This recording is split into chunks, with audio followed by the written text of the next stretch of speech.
Hello అండి, welcome to my channel. నేనైతే chicken curry అయితే చేస్తున్నానండి. మామూలుగా గ్రైండర్లో అయితే ఉల్లిపాయ, టమాటా, పచ్చిమిరకాయ వేసేసి పక్కన పెట్టుకున్నాను. పొయ్యి మీద పాన్ పెట్టుకొని సరిపడా ఆయిల్ పోసుకున్నాను. ఏదైతే గ్రైండర్ వేసానో ఆ ఉల్లిపాయ పేస్ట్ అనేది ఆ నూనెలో వేసేసి కరివేపాకు వేసి చికెన్ వేసి కలిపేశానండి. ఇది చాలా సింపుల్గా అయిపోతుందండి. చాలా తక్కువ టైంలో ఉడికిపోతుంది. ఎందుకంటే నేను ఉల్లిపాయలు కోయడానికి నా దగ్గర గ్రైండర్ అనేది ఉంది కదా, అందుకని త్వరగా అయిపోతుంది. చికెన్ వేసిన తర్వాత ఉప్పు, పసుపు, అల్లం పేస్ట్ వేసి ఒకసారి మనం కర్రీ మొత్తం కలుపుకోవాలన్నమాట. కలుపుకుంటే ఈలోపు దాంట్లో నుంచి కొంచెం కొంచెంగా వాటర్ వస్తూ ఉంటుంది. ఆ వాటర్ కూడా కొంచెం ఎగిరిపోయిన తర్వాత కారం అయితే వేసుకోవాలి.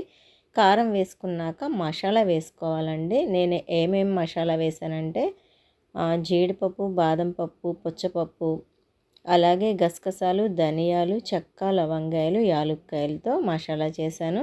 అలాగే కొన్ని గుమ్మడి గింజలు కూడా వేసానన్నమాట. ఇదంతా మిక్సీలో పొడి కొట్టేసి వేశాను.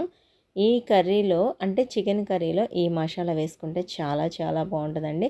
ఇంకా కొంచెం టేస్ట్ రావడానికి చికెన్ మసాలా కూడా వేశాను.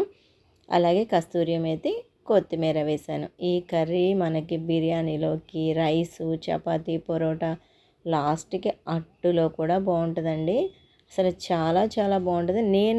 నేను ఏదైతే మసాలా వేసానో అది పొడిలాగా ఆడుకోవచ్చు, లేదంటే కొంచెం వాటర్ పోసుకొని కూడా మిక్సీ పట్టుకోవచ్చు అనమాట. ఈ కర్రీ మీకు ఎలా అనిపించిందో కామెంట్ చేయండి. మీకు నచ్చితే కంపల్సరీ ట్రై చేయండి.